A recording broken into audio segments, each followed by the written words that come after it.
G'day guys, what's cracking? It's Ralph here and I have purchased a DJI Mini 3 Pro. Come on, I wanted to talk to you all about it and show you what it can do. You start by opening the box and you have this tiny little drone. I've eaten Big Macs bigger than this. It comes in at 249 grams. That is impressive and helpful because the flight regulations, especially in Australia, and I imagine the rest of the world, is you can't fly this in certain places if it weighs more than 250 grams. So they've made it 249 grams so you can fly it within 5.5 k's of an airport and within certain restricted areas that previously you weren't able to fly it in. It opens up the doors, not necessarily of just creativity, but of where we can be creative. How exciting is that? So let's just open this up so we can see how big it actually is when it's fully extended. It's so light. Oh, it's a toy drone. It didn't cost a toy drone packet, that's for sure. The other thing you get in the box is the controller. I got the RC remote controller. You also get a little packet. And this little packet, I imagine, has a USB cable that you can charge and data transfer from the remote and the drone to your PC. And you can charge the batteries up by using this from your PC. You also get a spare pair of propellers and a tool to do all sorts of wonderful things to your drone. The other impressive thing about this drone is you can get 34 minutes out of the Intelligent Flight Battery. And if you get the Intelligent Flight Battery Plus, you can get 47 minutes of flight time out of it. Up until this point, I've never flown a drone in one go more than 27 minutes when it tells you it's going to die or you're going to die because it's going to plummet into the ocean because you haven't brought it back in time. That did actually happen once. It's heartbreaking. The Mini 3 Pro with a flight intelligent battery in it can fly up to 18 kilometers away. In Australia, that's illegal. You can't fly it that far away. But 18 kilometers. You put a flight intelligent battery plus in this and it flies up to 25 kilometers away. You will never see it again. You fly at 25 k's away, you will never see it ever again. So goodbye, little drone. And the other important thing to note is this handles extreme weather conditions far better than any other drone in its class. So I've seen footage of this flown in high wind and snow and blistering sun, and it doesn't miss a beat. But the Mini 3 Pro has better range connectivity than any of its predecessors, which means you can fly around certain mountains. You can fly across, not that I would, because you need to keep sight of it all the time, right? But you can fly it over certain buildings and it won't get messed up and go, oh, where are we? And fly back to you automatically right in the middle of an important shoot that you're doing and putting a lot of heart and soul into. So that's very exciting. Up until this point in time, all of my drones that I've had previously, I've had to put my phone on. And that is a bit of a hassle when you actually want to use your phone or have your phone available at the same time. Sometimes you're trying to compose a shot on here that's similar to a shot that you either took previously or one that you've been brainstorming and you actually need a picture of it. So I've had to print out stuff from my phone in order to look at that while my phone's been on. But this comes with a great big screen. So we have our joystick mounts right here where you plug your beautiful joysticks that are tucked in the back into. They're very sleek. Don't drop this onto your joystick, otherwise it will damage the springs that are behind this and hold this in. You'll have to take the unit apart and fix those springs, just readjust them and pop them back in, or send it back to DJI to fix it for you. You've got your power button here and you have a cinema, a normal or a speed function that you can set your drone to. So if you want to fly it really fast and feel like an FPV pilot, you go to speed. If you want to take some really slow shots and have your drone moving less receptively to the sensitivity of the joysticks, then you put it on C, and C enables you to get some nice pans and nice movement, really smooth cinematic profile. Also has this button that says H and a pause, which I imagine means send to home. So if you press that, I imagine it'll come back. On top, you've got your record button and you've got which camera you want to use. You've also got your dials, and on the back, you have these two custom buttons. So you're holding it like this, you got access to shoot button here, like record button. This dial would be your gimbal control, so that will push your gimbal up, that will push your gimbal down, and this one will probably be connected to your shutter speeds. You can close or open the shutter depending on what sort of shot you want to take. And then on the bottom, you've got space for an HDMI cable, which means you can plug an extra display in, which is what these two sockets are here for when DJI start to put out other accessories that you can attach to this control, and it might be for a large larger display. You can use that to do that. You have your charging port or your data moving port through the USB-C here, and then you can plug an SD card, one of these, into this little micro SD card slot just here.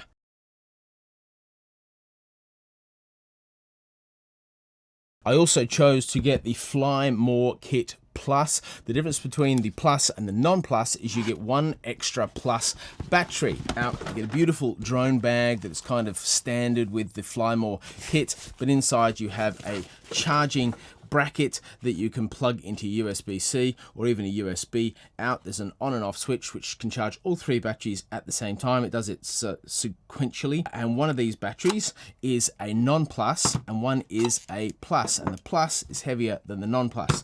The batteries come in and out of the back of the drone, so you simply pinch its butt.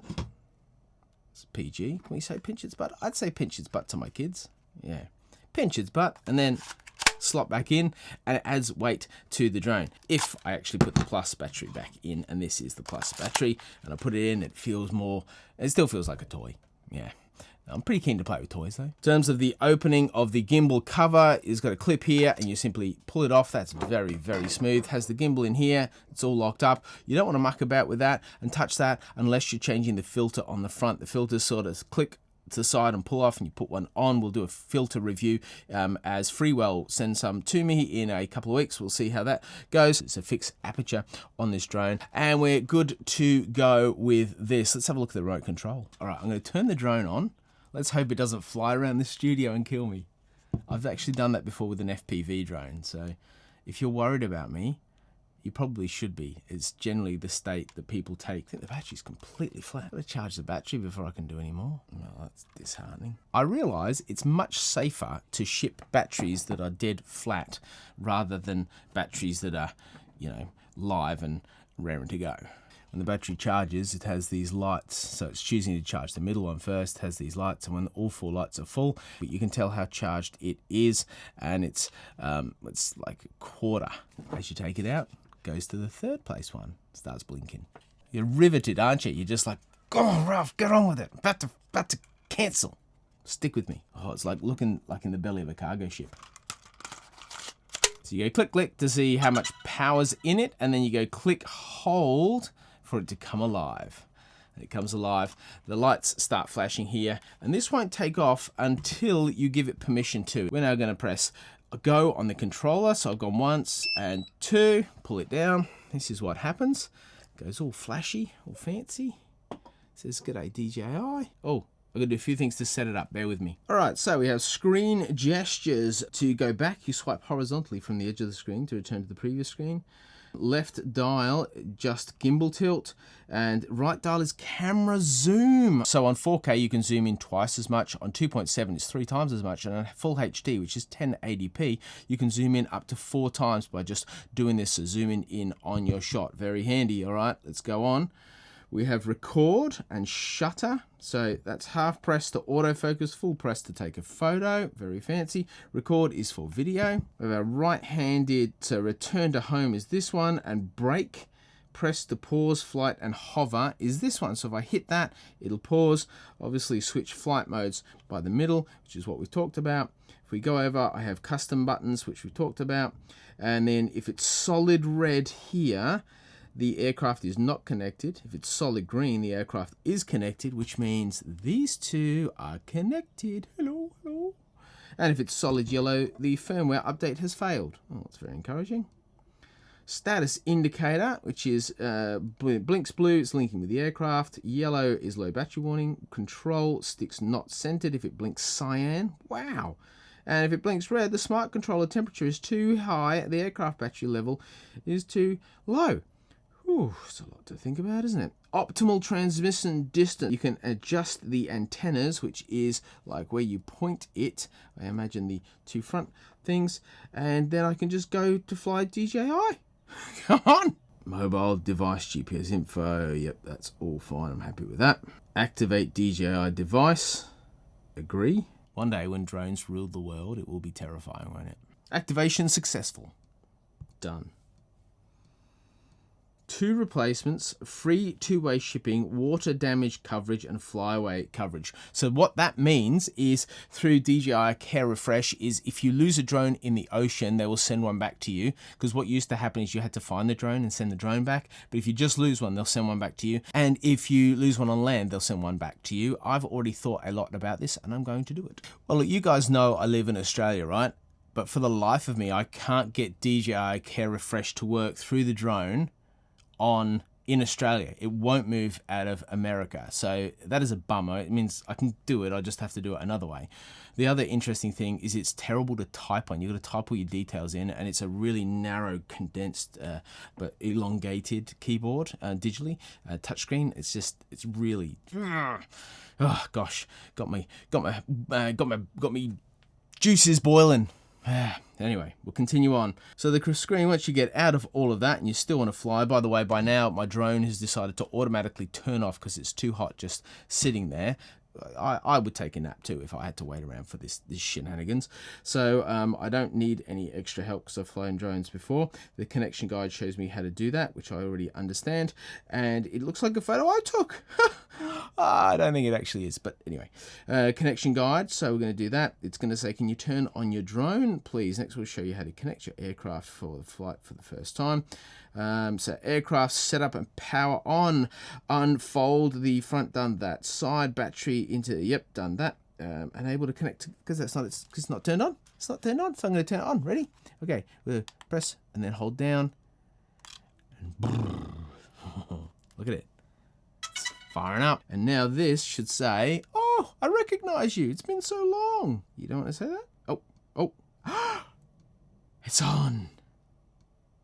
Yes, SD card unavailable because there's no SD card in it. Put an SD card in the drone as well as the controller. So you put the controller in that records everything the controller does, and you put it in the drone to record everything the drone does. And so you need 2 SD cards, but you probably, if you're not flying heaps, you don't really need above 64 gig. I'm going to put 2 whoppers in there just so I never have to worry about it. But again, you don't need to overdo it. You could even do a 32 gig, but just make sure it's fast enough and it's the right type of SD card that works in here. I use SanDisk Extreme Pro because bang on. Woo! So the latency, gee, there's not, blimey, there's like no latency. That's ridiculous.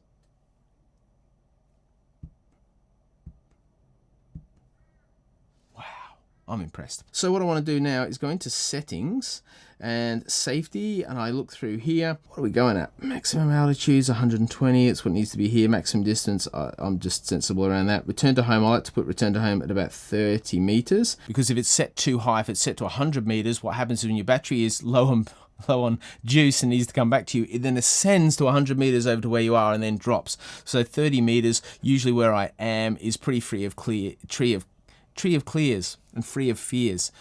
Free of trees, so that, or clear of trees, so that I can just bring it in and bring it home. So once it tells me, I let it just orientate itself to me, and then I take over manual control so I can bring it back to me. Auto return to home, update home point. Yes, we will do that. Use when aircraft is in flight, obviously. Compass, need to calibrate that, but I'll do all this outside. Battery info. What is our battery info? That shows me how full my batteries are. So the battery of the first, I imagine, is on your controller, and the battery of the second is on your drone. Let's go back to here. Find my drone. We don't need to use that because we haven't lost it. Advanced safety settings. Never a big one for safety, to be honest.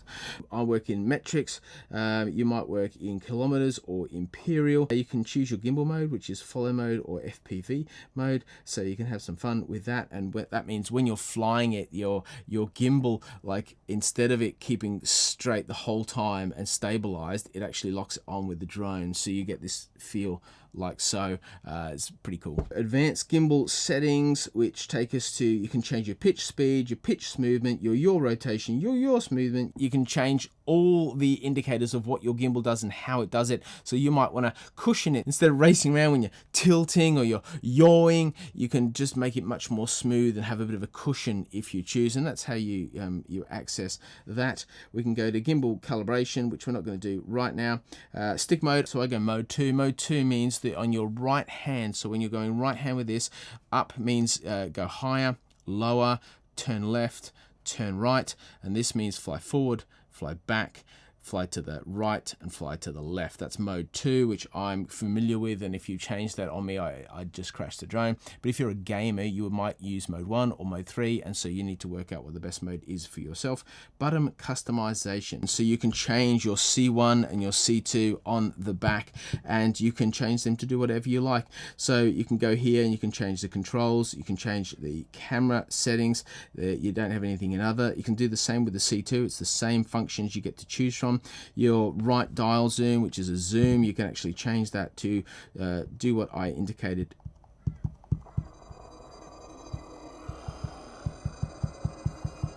Alright, you can't change that. What's going on here?